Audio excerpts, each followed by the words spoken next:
हाय दोस्तों, अस्सलाम वालेकुम। कैसे आप लोग? मेरा नबील है। आज हमारा संडे क्यूएनए है जिसमें आपके पूछे हुए क्वेश्चंस के आंसर मैं देने की कोशिश करता हूं। अगर आप में से किसी क्वेश्चन में नहीं ले पाता हूं तो उसके लिए मैं पहले ही सॉरी बोल देता हूं, अपोलोजाइज कर देता हूं, क्योंकि सबके क्वेश्चंस तो लेना यहाँ पे पॉसिबल नहीं है। क्यों पॉसिबल नहीं है? क्योंकि आप लोग बहुत सारे हो और हमारे पास टाइम लिमिटेड होता है, तो आधे घंटे के अंदर अंदर या 20 मिनट के अंदर अंदर हमको वीडियो कंप्लीट करनी होती है। दूसरा रीजन क्या है, क्वेश्चन लेना हर किसी का पॉसिबल नहीं है, क्योंकि कुछ लोग वही क्वेश्चन पूछते हैं जो ऑलरेडी वीडियो में बताया हुआ है। तो ऑलरेडी वीडियो में जब बताया हुआ है तो फिर से आप वही क्वेश्चन पूछेंगे, जैसे बैटरी 1% क्यों मेरी गिर गई, तो क्या बताऊं मैं आपको अभी फिर से बार बार। तो वो लेकर दूसरों का टाइम पास करने से अच्छा वो आप पुराना वीडियो हमारा देख लीजिए। इसके पहले का संडे क्यूएनए, उसके पहले का संडे क्यूएनए, आपको आपके क्वेश्चन का आंसर जो है जरूर मिलेगा। तो यहाँ पे क्वेश्चंस लेते हैं दोस्तों और शुरुआत करते हैं इस वीडियो की पहले क्वेश्चन के साथ। पहला क्वेश्चन पूछा है अविनाश ने। ये बोलते हैं कि बहुत सारे स्विचेस के अंदर आजकल इलेक्ट्रिसिटी के जो बोर्ड होते हैं उसके अंदर भी यूएसबी टाइप सी पोर्ट देते हैं या यूएसबी पोर्ट देते हैं जहां से हम फोन को चार्ज कर सकते हैं। तो क्या वहां से चार्ज करना सेफ है या फिर हमको एक टाइप सी वाला चार्जर वगैरह ही लेना चाहिए? देखिए, अगर आपको ऑप्टिमम चार्जिंग चाहिए, सबसे बेस्ट तरीका चार्जिंग का चाहिए आपको आपके फोन के लिए, तो वो रहेगा चार्जर के थ्रू ही, क्योंकि चार्जर जो स्पेसिफिकली उस फोन के लिए डिजाइन होते हैं। फॉर एग्जांपल मैं आपको बता दूं, जैसे ओप्पो का फोन है या फिर वीवो का फोन है, उनका अपना प्रोप्राइटरी जो है एक चार्जिंग की टेक्निक होती है, एक टेक्नोलॉजी होती है जिससे वो चार्ज करते हैं, जैसे वूक चार्जिंग और ये सब चीजें उन्होंने जो नाम दी हुई है उससे ही उनको जो है बेस्ट चार्जिंग मिलेगी। वैसे ही आईफोन का भी अपना है, उनकी पीडी चार्जिंग होती है, सैमसंग के अंदर भी पीडी चार्जिंग का इस्तेमाल होता है। इस तरीके से हर एक फोन जो है उसकी थोड़ी थोड़ी अलग टेक्नोलॉजी होती है जिस तरीके से वो चार्ज होता है, जिसमें उसको बेस्ट चार्जिंग देखने मिलती है और बेस्ट फास्ट चार्जिंग भी उसमें ही देखने मिलती है। अब ये जो बोर्ड में इन्होंने टाइप सी पोर्ट दिया, इसका भी आप इस्तेमाल कर सकते हैं। वैसे से आप कार में यूज करते हैं, कार में क्या करते हैं, आप थोड़ी ना एप्पल का चार्जर वहां पे लगाते हैं या सैमसंग का लगाते हैं, आप कोई भी यूज करते हैं। जो सिगरेट लाइटर पोर्ट में चार्जर लगता है वो भी इस्तेमाल करते हैं, स्पीगन का होगा, एंकर का होगा, या फिर ऑलरेडी कार में से टाइगुन है उसके अंदर टाइप सी पोर्ट दिए हुए, तो उसके टाइप सी पोर्ट से मैं फोन को चार्ज करता हूं, उसमें भी कोई बुराई नहीं है। लेकिन अगर बेस्ट चार्जिंग प्रैक्टिस आप पूछ रहे हो तो वो कंपनी के चार्जर थ्रू ही आपको देखने मिले। क्वेश्चन पूछे शाश्वत ने। ये बोलते हैं कि मैंने अपने आईफोन में कुछ लोकेशन रिलेटेड ऑटोमेशन लगाए हुए हैं, 5-6 एक्शन उस शॉर्टकट के अंदर है और वो ट्रिगर होते हैं जब मैं उस लोकेशन पे जाता हूं, तो लेकिन कभी कभी वो ऑटोमेशन रन करता है, कभी कभी नहीं करता है। डिलीट करके फिर सेट किया तब भी जो है कभी कभी काम नहीं करता है। ऐसा क्यों है? सबसे पहले आपको देखना पड़ेगा कि आपने लोकेशन सर्विसेज के अंदर परमिशन देके रखी है कि नहीं शॉर्टकट्स को। दूसरी चीज आपको उसके अंदर देखना पड़ेगा कि सिग्निफिकेंट लोकेशन आपकी ऑन है या नहीं। ये सिग्निफिकेंट लोकेशन अगर आपने ऑफ रख दी है क्योंकि आपने इतना सेटिंग किया है, तो हो सकता है आपने वहां पे जाके सिग्निफिकेंट लोकेशन भी ऑफ कर दी होगी। जनरली लोगों का ऑन रहता है, तो तब जाके जो है ये काम नहीं करता। क्योंकि हमारे जो एडिटर है उसके पास भी आईफोन है, उन्होंने वर्क मोड जो है उसका ऑटोमेशन सेट करके रखा है। वो फोकस मोड वैसे ही सेट हो जाता है जैसे लोकेशन पे आते हैं आपकी तरह ही। ऑफिस लोकेशन आते हैं तो वो उनका फोन साइलेंट पे चलाता है, मेरे अलावा किसी भी कॉल्स उनको नहीं आती, क्योंकि मैं वीडियो शूट करता हूं तो कॉल उनका बजेगा या मैसेज आएगा, नोटिफिकेशन आएगा, तो मुझे डिस्टर्ब होगा। इस वजह से वो चीज मैंने सेट करवा दी है, तो उनमें तो अच्छे से काम करता है। तो सिग्निफिकेंट लोकेशन ही उसका कल्प्रिट है। गेम एंड कोड का क्वेश्चन है। बोलते हैं कि iOS 16 में जो स्क्रीनशॉट मैग्नीफाई करके एक फीचर था वो 17 में रिमूव कर दिया गया है, तो मैग्नीफायर के लिए कोई ऑल्टरनेटिव ऐप है क्या जिससे हम अपने स्क्रीनशॉट को मैग्नीफाई कर सके? तो एक ऐप मैंने देखा था, किसी ने जो है कमेंट किया था हमारे वीडियो के नीचे ही। ज्यादा मुझे तो यूज नहीं होता मैग्निफिकेशन वाला, मैं पहले इस्तेमाल करता था, आप जानते ही है कि रील्स वगैरह में मैं डालता था। तो फोटो एडिटर विदाउट वाटरमार्क करके एक एप्लीकेशन है, मैं यहाँ पे आपको दिखा देता हूँ किस तरीके से दिखता है। कुछ इस तरीके से दिखता है। जैसे आप इसको डाउनलोड करके ओपन करेंगे तो वहां पे वो बोलेगा आपको परचेज वगैरह करने के लिए, आप वो स्किप भी कर सकते हो और आप मैग्निफिकेशन वाला काम जो है उसके जरिए से कर सकते हैं। तो ये एप्लीकेशन का नाम जो मैंने आपको बताया उसको आप सर्च कर लो ऐप स्टोर में, और डाउनलोड तो करना फ्री है, और उसमें जो पैसे वैसे पूछेगा तो करने के लिए स्किप कर दीजिए आप। मजर शेख बोलते हैं सैमसंग का Z Fold 6 अल्ट्रा वही कैमरा सेटअप लाने वाला है जो S24 अल्ट्रा में है, और बाहर का डिस्प्ले वगैरह भी बड़ा करने वाला है, काफी बड़ा इंप्रूवमेंट किया जा रहा है। तो क्या आप उसको यूज करोगे या नहीं करोगे? बिल्कुल यूज करना चाहूंगा। मैं तो Fold 5 भी लिया था, आप जानते ही है। Fold 5 के साथ जो भी मेरा एक्सपीरियंस था मैंने आपको बताया। तो इस तरीके से वो फोल्ड जब आएगा तो इंशाल्लाह उसको भी लेने की कोशिश करेंगे, उसको भी हमारे चैनल पे लाने की कोशिश करेंगे। उसके अंदर जो पॉजिटिव नेगेटिव पॉइंट्स है जो भी है आपको बताने की कोशिश करेंगे। मुझे लगता है कि फोल्ड की जो सीरीज उसको बहुत बड़े इंप्रूवमेंट की जरूरत है और सैमसंग उसको बहुत बेटर बना सकता है। सैमसंग के पास वो कैपेबिलिटी भी है, टेक्नोलॉजी भी है, सारी चीजें है, एक्सपर्टीज भी है और इतना एक्सपीरियंस भी है उनके कैमरास का जो कि काफी अच्छे है एंड्रॉइड साइड पे अगर देखा जाए तो उसको डेफिनेटली वो लोग बहुत अच्छा बना सकते हैं और अच्छा बनाएंगे। मैं फिर ये निकाल कर जो है उसको जो डे टू डे लाइफ में यूज करना चाहूंगा और लेके आना चाहूंगा। मोहम्मद अब्बास बोलते हैं क्या titanium frame non pro models में आएगा? अभी तो फिलहाल नहीं आएगा क्योंकि स्टेनलेस स्टील अब तक नॉन प्रो में नहीं आया है, जो कि काफी टाइम से प्रो मॉडल्स में चल रहा था। इनफैक्ट आईफोन 10 से चला आ रहा था तो वो कभी नहीं आया, तो ये भी शायद जो है नहीं आएगा फिलहाल, क्या शायद नहीं आने वाला है। सेकंड क्वेश्चन का ये है क्या प्रो फोन्स में अब टाइटेनियम ही रहेगा और स्टेनलेस स्टील एल्यूमिनियम वापस नहीं आएगा? प्रो फोन्स में तो कभी एल्यूमिनियम था ही नहीं, हमेशा से जो है स्टेनलेस स्टील था और इस बार टाइटेनियम लेके आया एप्पल, तो अभी काफी सालों तक आपको टाइटेनियम ही देखने मिलेगा या फिर उसमें कुछ और बेटर और मोर एक्सपेंसिव मटेरियल जो है लाने की कोशिश करेगा। फिर से स्टेनलेस स्टील पे जाना मुश्किल लग रहा है। मैक्सेफ चार्जर या नॉर्मल वायर्ड चार्जर और मैक्सेफ से बैटरी हेल्थ जल्दी जल्दी डिक्रीज होती है? तो हो सकती है क्योंकि मैक्सेफ में वायरलेस चार्जिंग होती है, वायरलेस चार्जिंग में हीट ज्यादा प्रोड्यूस होती है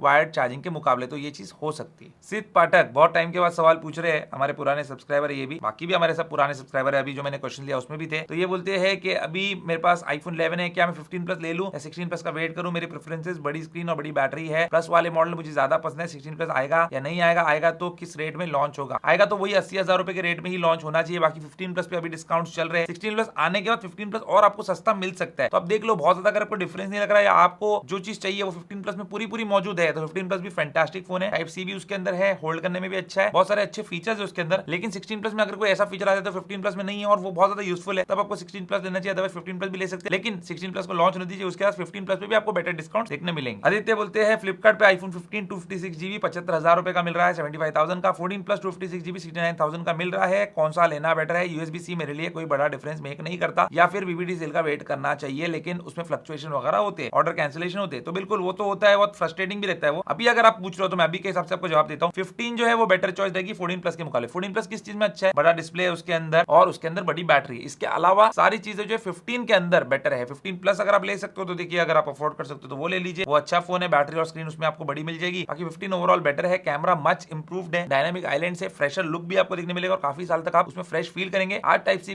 की आपको जरूरत नहीं है, मे बी, लेकिन कल हो सकती है, कोई बैकअप लेना है, कुछ भी करना, तो इजी रहेगा। 15 जो है मेरी चॉइस रहेगी, बाकी आपकी मर्जी। रातुल बोलते हैं कि ओल्डर आईफोन जैसे आईफोन 12 13 में एआई फीचर्स आएंगे क्या? देखिए आएंगे, लेकिन हो सकता है बहुत कम आए या हो सकता है ना के बराबर आए, क्योंकि जो एआई फीचर्स है उसको रन करने के लिए फिर बहुत ज्यादा जो है हाई एंड का न्यूरल इंजन की जरूरत पड़ेगी, जो लेटेस्ट आईफोन्स में है। तो 12 में, 13 में, 14 में लिमिटेड फीचर्स ही आपको iOS 18 के देखने मिलेंगे। और अकॉर्डिंग टू मार्क गर्मन, जिन्होंने ये लेटेस्ट लीक iOS 18 की बताई है हमको, उनके मुताबिक सिर्फ आईफोन 15 प्रो मॉडल्स और फिर 16 सीरीज के अंदर ही हमको iOS 18 के एडवांस्ड एआई फीचर्स देखने मिलेंगे, और जो नॉर्मल एआई फीचर्स है वो पुराने आईफोन्स में देखने मिलेंगे, आईफोन 15 के नॉन प्रो मॉडल्स और फिर बाकी 11, 12, 13, 14 में। मेहदी बोलते हैं मेरे पास आईफोन 12 है, मैं एक वीक पहले अपडेट किया था 17.5.1 पे, इसके बाद आज उसका ईयरपीस अचानक से बंद हो गया है, साउंड नहीं आ रहा है, फोन गिरा भी नहीं है, अपडेट का कुछ ग्लिच है क्या? बैटरी हेल्थ भी 4% ड्रॉप हो गई, सारे टिप्स एंड ट्रिक्स भी फॉलो करते हैं। बैटरी हेल्थ तो गिरनी थी तो गिर गई, ठीक है, वो तो गिरती है, अपडेट आने के बाद रिकैलिब्रेट होती है बैटरी, और गिरनी होती है तो गिर जाती है, क्योंकि ऐसे नहीं कि बैटरी हमेशा 100% रहेगी, मेरे फोन की भी नहीं रह सकती। रही बात स्पीकर बंद हो जाना, ईयरपीस बंद हो जाना, ये बहुत सारे फोन के साथ होता है अपडेट के बाद। अब वो होने वाला होता है और अपडेट के बाद जो हो जाता है, इस वजह से होता है या अपडेट की वजह से होता है, ये तो एप्पल वाला ही आपको ठीक से बता सकता है। लेकिन आईफोन 12 में ईयरपीस के अंदर प्रॉब्लम आने की एक बीमारी है, इसका फ्री रिप्लेसमेंट प्रोग्राम एप्पल आज भी रन कर रहा है। तो आपका फोन अगर उस मॉडल का है जहां पे फ्री रिप्लेसमेंट एप्पल दे रहा है ईयरपीस का, तो आप करवा सकते हैं, सर्विस सेंटर से कांटेक्ट कीजिए। क्रिश गोयल बोलते हैं मेरे पास एक आईफोन 13 है जो मेरे चाचा जी का है और एक्सपायर हो गए हैं, क्या मैं उसको खुलवा सकता हूं? उसका एप्पल आईडी पासवर्ड कुछ भी हमारे पास नहीं है। नहीं, आप नहीं खुलवा सकते उसको, क्योंकि अगर आप उसको खुलवा सकते तो फिर प्राइवेसी क्या हो जाती है एप्पल की? कुछ नहीं होती। तो जो इस तरीके का जो एक लेगेसी कॉन्टैक्ट ऐड करने का ऑप्शन एप्पल ने दिया है लेटेस्ट iOS 17 के अंदर, वो अगर वो करके जाते तो आप शायद उसको अनलॉक कर पाते, लेकिन अभी आप उसको नहीं कर पाएंगे, और अगर आप करेंगे भी तब भी उसका सारा डेटा इरेज हो जाएगा। शाइनी साहब बोलते हैं कि आईफोन 15 प्लस और S24 प्लस जो है दोनों 1 लाख के अंदर आते हैं। 15 प्लस के अंदर 2x जूम है, S24 प्लस के अंदर 3x जूम है। विदाउट बेटर रीसेल वैल्यू को कंसीडर करते हुए कौन सा लेना चाहिए? फर्स्ट टाइम आईफोन यूजर हूं, मतलब अभी तक लिया ही नहीं उन्होंने, लेने का सोच रहे आईफोन, और इसमें कंफ्यूज है। अब 15 प्रो मैक्स अगर मैं दुबई से लूं 1 लाख में या ज्यादा में, तो वहां पे से ग्रीन स्क्रीन आ सकता है। देखो, अगर आप दुबई से ले सकते हो ना 15 प्रो मैक्स, तो वो लीजिए। 15 प्रो मैक्स ये बहुत बेटर फोन है 15 और 15 प्लस के मुकाबले, मतलब उसका और इसका कोई मुकाबला ही नहीं है, ना ही सैमसंग के S24 का इससे कोई मुकाबला है। रही बात अगर S24 प्लस या 15 प्लस के बारे में पूछ रहे हो, तो S24 प्लस तो फ्लॉप फोन है, कोई उसको ज्यादा कंसीडर करता भी नहीं है और इतना कोई ग्रेट है भी नहीं। 15 प्लस आप लेंगे तो आपको मजा भी आएगा आईफोन यूज करने का, आपको जो एंजॉयमेंट है वो उसमें देखने मिलेगा। बाकी 2x जूम 3x जूम इससे क्या ही आपको ज्यादा फर्क पड़ने वाला है? मुझे तो लगता नहीं कोई ज्यादा फर्क पड़ेगा, लेकिन उस पर ही आप अगर टिके हो कि 2x और 3x में बहुत बड़ा फर्क है, तो फिर आप 3x वाला ले लो। और रही बात ग्रीन स्क्रीन की, जो आप पूछ रहे हो 15 प्रो मैक्स में आ सकता है कि दुबई से लेने में, देखिए कहीं से भी लेने पे आ सकता है, लेकिन कहीं के भी फोन को, आईफोन को इंटरनेशनल वारंटी होती है, तो आप उसको वारंटी में क्लेम कर सकते। क्वेश्चन पूछा है प्रथम ने, ये बोलते हैं कि मैकबुक एयर M3 लेने का सोच रहा हूं मैं, मुझे माउस भी लेना है उसके साथ, मैं कंफ्यूज हूं कि एप्पल का माउस लूं या कोई और कंपनी का माउस लूं,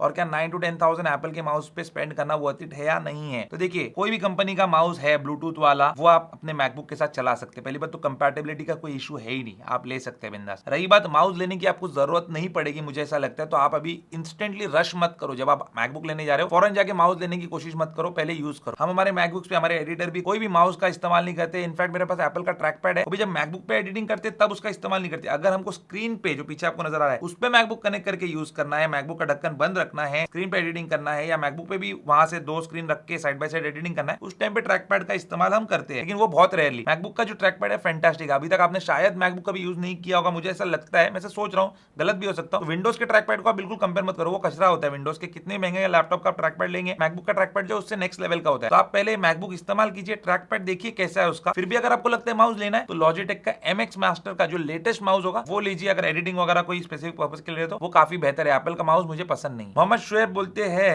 आईफोन 15 प्रो मैक्स डिसकंटिन्यू हो जाएगा कि 16 आने के बाद? भाई ये कोई क्वेश्चन ही नहीं है, क्योंकि हर साल जो है 14 प्रो मैक्स भी डिसकंटिन्यू होगा जब 15 आ गया, 15 प्रो मैक्स भी डिसकंटिन्यू हो जाएगा जब 16 आ जाएगा, 13 प्रो मैक्स भी डिसकंटिन्यू हो गया जब 14 आ गया था। तो जब भी नया सीरीज आएगा आईफोन का, पुराने सीरीज का जो प्रो और प्रो मैक्स मॉडल है वो एप्पल डिसकंटिन्यू करता ही करता है। तो इसके बारे में सोचना ही मत आगे से कभी कि हो ही जाएगा वो डिसकंटिन्यू। निखिल हिंदुस्तानी बोलते हैं आईफोन 12 प्रो मिल रहा है 128 GB बैटरी सर्विस पे उसकी, और फ्रंट कैमरा भी वर्किंग नहीं है, और सिर्फ 22,000 का मिल रहा है, तो क्या लेना सही है? बिल्कुल गलत डील है, बिल्कुल मत लेना। क्योंकि देखिए अगर आप आईफोन 11 लेंगे 20,000 रुपए में आता है आपको यूज्ड या फिर बहुत अच्छी कंडीशन में, जैसे मैंने कंट्रोल जी का बनाया था या सेलिब्रिटी चेकआउट कर सकते, कैशिफाई देख सकते हैं, इसमें जो है 11 मिल जाता है आपको बहुत ही अच्छी कंडीशन में, तो वो लेना बेटर है। ऐसा फोन क्यों लेना जिसका एक आंख फूटी हुई है, एक टांग कटी हुई है, इसकी बैटरी जो है आपको कुछ बैकअप देगी नहीं, आपको बैटरी चेंज कराना पड़ेगी जिसके लिए आपको 7,000 रुपए स्पेंड करना पड़ेगा। कैमरा वर्किंग नहीं है तो फेस आईडी भी काम नहीं करेगा, फ्रंट कैमरा से आप सेल्फी नहीं ले पाओगे, वीडियो कॉल नहीं कर पाओगे, करोगे क्या ये फोन लेके? तो ऐसा कचरा लेने से अच्छा आप 1 साल पुराना फोन उससे जो है वो लीजिए, वो बेटर रहेगा आपके लिए, सेम अगर आपका बजट उतना ही आपको अलाउ करता है तो। जीवीएस अरोरा बोलते हैं क्या हमको एक एंटीवायरस की जरूरत है क्या? मैं अपने आईफोन 14 में नॉर्टन का एंटीवायरस इस्तेमाल करता हूं, लेकिन हर बार बैंकिंग एप्स इस्तेमाल करने के पहले मुझे उसको डिसेबल करना पड़ता है। कोई भी जरूरत नहीं है आपको किसी भी टाइप का एंटीवायरस अपने आईफोन में डालने के लिए, आपका आईफोन बहुत सेफ है,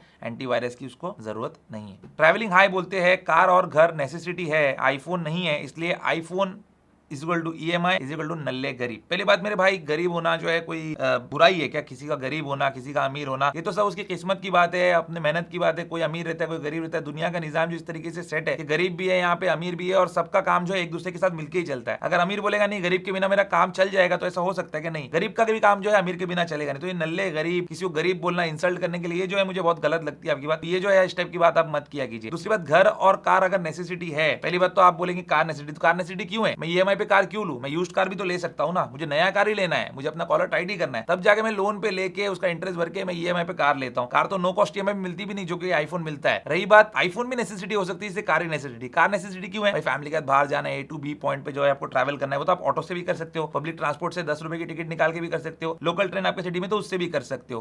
कार भी जो है इस तरीके से नेसेसिटी नहीं रहती है अगर आप नहीं चाहो तो। वैसे ही आईफोन का भी है, आईफोन की जगह आप दूसरा फोन भी ले सकते हो, लेकिन आप कंटेंट क्रिएटर है, आपको ऐसा काम करते हैं जिसके लिए आईफोन बहुत जरूरी है, आपके लिए कंपलसरी है, तो आपको आईफोन लेना पड़ेगा ना। और उसके टाइम पे आपको नो कॉस्ट EMI की सहूलत मिलती है, किसी की पॉकेट अलाउ नहीं करती, लेकिन उसका काम उसी से चल रहा है, वो कमा रहा है पैसा, उसको बाकी चीजें भी एडजस्ट करनी है, तो वो क्यों नहीं ले सकता EMI पे? ये मुझे बात समझ में नहीं आती, हालांकि मैं खुद नहीं लेता EMI पे। रही बात घर की, तो घर तो नेसेसिटी है, लेकिन घर भी रेंट पे लिया जा सकता है। तो 10 लाख के घर के लिए 40 लाख रुपए जो है इंटरेस्ट का बैंक को 30-30 साल तक लौटाना, ये भी कोई समझदारी नहीं है। तो प्लीज आगे से किसी को गरीब बोलना, इंसल्ट करना, आईफोन EMI पे लेके मजाक उड़ा रहा है, ये काम मत कीजिए। तो जब भी कोई EMI पे कोई चीज लेता है तो उसके पीछे कोई मजबूरी होती है, वो मजबूरी को समझो, क्या वो मजबूरी है या मस्ती है, फिर उसके बाद डिसाइड करना। जहरवा ये बोलते हैं कि एप्पल वॉच के अलग अलग सेलुलर प्लान्स को कंपेयर कीजिए, क्या रेस्ट्रिक्शंस है, प्रीपेड, ई-सिम, ये सारी चीजें पूछ रहे हैं। तो देखो एप्पल वॉच में आपको जियो पे आपको प्लान मिल जाएगा, एयरटेल पे प्लान मिलेगा, दोनों ही फ्री है। एयरटेल वाला लेकिन पोस्टपेड कनेक्शन के साथ ही वो प्लान देता है, और जियो वाला प्रीपेड के साथ भी देता है। वोडाफोन पे जितना मुझे याद है, जितना मुझे पता है, जितना मैं अपडेटेड हूँ, कि एप्पल वॉच वाला प्लान जो है अवेलेबल नहीं है। अगर आया होगा तो आप लोग बता देना कमेंट्स में। पीटी उत्कर्ष बोलते हैं मैंने अपना 12th कंप्लीट कर लिया है, मेरा पहला फोन में लेने जा रहा हूं, तो सैमसंग का S24 लूं या आईफोन 15 लूं, मेरा बजट 65,000 रुपीज का है। अभी आप जा रहे हो 12th के बाद कॉलेज में, अगर आपको हाथ में एक बेटर दिखने वाला, बेटर ओवरऑल जो है स्टेटस कैरी करने वाला फोन चाहिए, तो आपको आईफोन के लिए जाना चाहिए। अगर आपको बेटर फोटोज क्लिक करना है हमेशा कंसिस्टेंटली, तो भी आपको आईफोन के लिए जाना चाहिए। अगर आपको बहुत अच्छी वीडियो लेनी है सैमसंग के मुकाबले, तब भी आपको आईफोन के लिए जाना चाहिए। और इस तरीके से बहुत सारे आईफोन के फायदे हैं। सैमसंग का फायदा क्या है, अगर आपको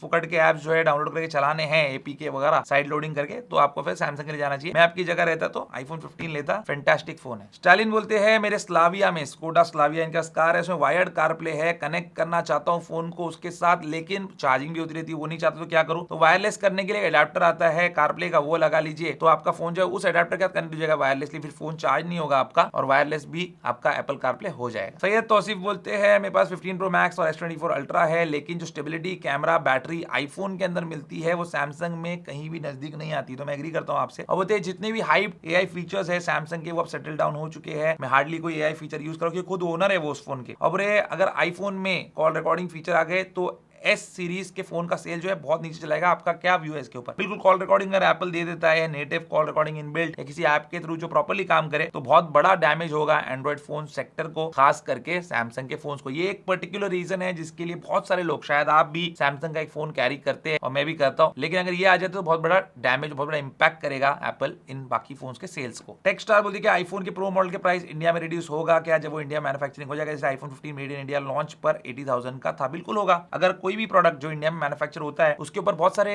ड्यूटीज और टैक्सेस जो है वो कम हो जाते हैं, कस्टम ड्यूटी वगैरह नहीं लगती, जिसकी वजह से उसके ऊपर प्राइसिंग कम हो जाता है। अगर नॉकडाउन भी यूनिट, जैसे कार्स के मामले में बता देता हूं, अभी रेंज रोवर का 2 मॉडल्स है, लैंड रोवर के 2 मॉडल्स है, एक रेंज रोवर स्पोर्ट है, एक रेंज रोवर है। इन दोनों के ऊपर, if I am not wrong, इन दोनों के ऊपर क्योंकि सीकेडी उन्होंने बनाना यहाँ पे शुरू कर दिया कंप्लीटली नॉकडाउन, तो नॉकडाउन यूनिट जो है उसकी वजह से यहाँ पे उन पे टैक्सेस कम हो गए, जिससे 50-50 लाख रुपए जो है उन कार के ऊपर कम हो गया है। तो आईफोन के मामले में भी यही हो सकता है। और सेम आपको दुबई का प्राइस है, दुबई से थोड़ा महंगा जो है इंडिया में देखने मिलता है, क्योंकि अभी 50,000 रुपीज का ऑलमोस्ट फर्क है। जगमीत सिंह बोलते हैं आप सजेस्ट करने वाले थे best SUV between 16 to 18 lakh automatic और iPad Pro M4 11 इंच के लिए एक्सेसरीज। तो एक्सेसरीज क्या है? वही कवर वगैरह आता है, कीबोर्ड आता है, जो आप चाहे लगा सकते हैं। सभी iPads के लिए सेम ही है, कुछ नए एक्सेसरीज के लिए मार्केट में जो है आई नहीं, एकदम फैंटास्टिक या एकदम इनोवेटिव। और रही बात 16 to 18 लाख की एसयूवी की, तो देखिए अगर आपको Volkswagen की गाड़ी पसंद है तो टाइगून ले सकते हो। अगर आपको होंडा पसंद है तो एलिवेट जो है बहुत ही फैंटास्टिक है, मतलब स्पेस वगैरह अच्छी है, बूट स्पेस अच्छी है, और होंडा की कार भी जो है फैंटास्टिक थी, आप वो ले सकते हो। अगर आपको फिर हाई राइडर वगैरह लेना है तो वो भी गाड़ियां अच्छी है और उसके लिए भी आप जा सकते हैं, और मारुति के अंदर भी जो है उसका एक ऑल्टरनेटिव आता है। बाकी मैं क्रेटा वगैरह और सेल्टॉस नहीं सजेस्ट करता, क्योंकि उनकी वो सेफ्टी रेटिंग्स भी नहीं है उतनी अच्छी। और दूसरी बात है, अगर आप क्रेटा लेते हो तो हर साल आपकी गाड़ी जो पुरानी हो जाती है, ये गाड़ियां नहीं होती, क्योंकि इतना बड़ा और ड्रास्टिक चेंज लेके आता है फेसलिफ्ट के अंदर Hyundai वाला। अब जो नया लेने वाला है उसके लिए अच्छा है, लेकिन जो पुराना ऑलरेडी ओनर है एग्जिस्टिंग,